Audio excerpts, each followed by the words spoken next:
Allez, on a tous connu ça. Des mois qu'on économise, des semaines qu'on planifie tout, la valise est enfin prête, le voyage de rêve, il est là, à portée de main.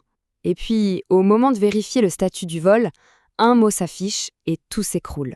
Pénurie. Et là, c'est le choc. Le mot qu'on redoute tous, en lettres capitales sur l'écran de l'aéroport. La panique commence à monter, surtout avec cette histoire de pénurie de carburant.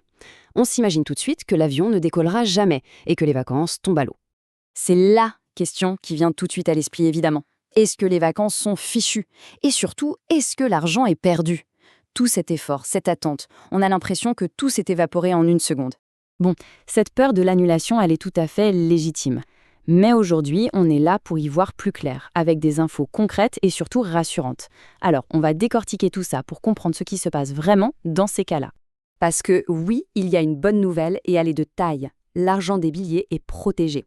En fait, il faut savoir qu'en Europe, on a un véritable bouclier juridique pour les voyageurs, un des plus costauds au monde. Il est là justement pour ça, pour que l'argent ne disparaisse pas comme par magie au moindre pépin. Alors voyons de plus près comment cette protection fonctionne.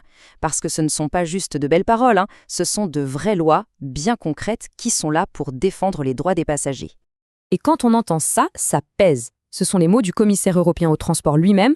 Quand il dit que les droits sont inviolables et que réserver un billet n'est pas un pari, le message est super clair. Ça montre que cette protection, c'est vraiment une priorité, même quand la situation est compliquée. Bon, alors, le nom à retenir, c'est celui-ci. Règlement européen 261/2004. C'est un peu technique, mais en gros, c'est le texte de loi qui est le meilleur ami du voyageur. C'est la base de tout ce dont on va parler, la loi qui est de notre côté en cas de problème. Maintenant, pour bien comprendre ces droits, il y a une différence capitale à saisir, une nuance que les compagnies aériennes aiment parfois garder un peu floue. Il faut bien distinguer le remboursement de l'indemnisation. Ce n'est pas du tout la même chose. Et le concept clé qui change tout, c'est celui de circonstances exceptionnelles. Une pénurie de carburant qui touche tout un aéroport, eh bien, c'est considéré comme ça. C'est dans la même catégorie qu'une météo exécrable ou une grève des contrôleurs aériens, par exemple. Bref, un événement que la compagnie aérienne ne contrôle pas. Voilà, donc la grande différence. Le remboursement du billet ou alors un autre vol pour arriver à destination, ça c'est un droit absolu non négociable. La compagnie n'a pas rempli sa part du contrat, donc elle doit rendre l'argent. Par contre, l'indemnisation, ce petit dédommagement en plus pour le dérangement, eh bien ça ne s'applique pas dans le cas d'une circonstance exceptionnelle. Donc, pour être très clair, en cas de vraie pénurie de carburant, l'indemnisation supplémentaire, c'est 0 €. Le billet est remboursé, mais il n'y a pas de bonus. C'est logique au fond, le passager ne perd pas son argent et la compagnie n'est pas punie pour quelque chose qui n'est pas de sa faute. Ok, la théorie c'est bien beau, mais en pratique, on fait quoi? Imaginez on est à l'aéroport, le vol s'affiche annulé. Surtout, on ne panique pas. Voilà un petit plan d'action tout simple.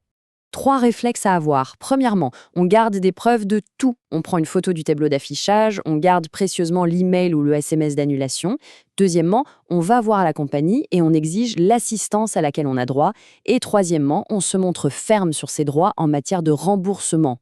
Et ça, c'est un point super important. Même si l'annulation est due à une circonstance exceptionnelle, la compagnie a l'obligation de prendre en charge ses passagers. C'est le droit à l'assistance. Ça veut dire des boissons, de quoi manger, et si le vol est reporté au lendemain, l'hôtel et le transport pour y aller sont à leur charge. C'est non négociable. Attention, voilà un point essentiel. La compagnie va très souvent proposer un avoir, un voucher. Il faut savoir qu'on n'est absolument pas obligé d'accepter. Le droit de base, c'est un remboursement complet, en argent, sur le compte en banque. Allez, maintenant, une petite subtilité pour les voyageurs avertis, parce que toutes les excuses liées au carburant ne se valent pas, et savoir faire la différence, ça peut rapporter gros. Et la différence, elle est là. S'il y a une vraie pénurie de kérosène à l'aéroport, c'est une circonstance exceptionnelle, donc on a le droit au remboursement, mais pas à l'indemnisation. Par contre, si la compagnie annule parce qu'elle trouve que le prix du kérosène est juste trop cher, là, ce n'est plus une circonstance exceptionnelle. C'est une décision de gestion de sa part. Et dans ce cas, c'est le jackpot. On a droit au remboursement et à l'indemnisation. Et pour ceux qui veulent vraiment une tranquillité d'esprit maximale, il y a une super astuce, le voyage à forfait. C'est quand on réserve le vol et l'hôtel en même temps, via la même agence. Là, on a une deuxième couche de protection. En cas de pépin avec le vol, c'est l'agence de voyage qui devient responsable de tout. Trouver une solution ou rembourser l'intégralité du voyage. C'est une double sécurité en quelque sorte. En résumé, ce qu'il faut vraiment retenir, c'est que bien connaître ses droits, c'est la meilleure des assurances voyage. Ça permet de partir beaucoup plus sereinement Finalement, la plus grande peur, c'est souvent de perdre son argent. Mais on vient de le voir, il y a des protections très solides. Le vrai risque, au fond, ce n'est pas de perdre de l'argent. C'est juste de rater une occasion de voyager. Alors, voilà, ces droits, ils sont un peu comme un bagage supplémentaire qu'on emporte partout avec nous. Ça enlève un gros poids, non?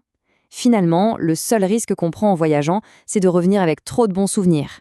La vraie question n'est plus « et si ça s'annule ?», mais plutôt « bon, on va où la prochaine fois ?»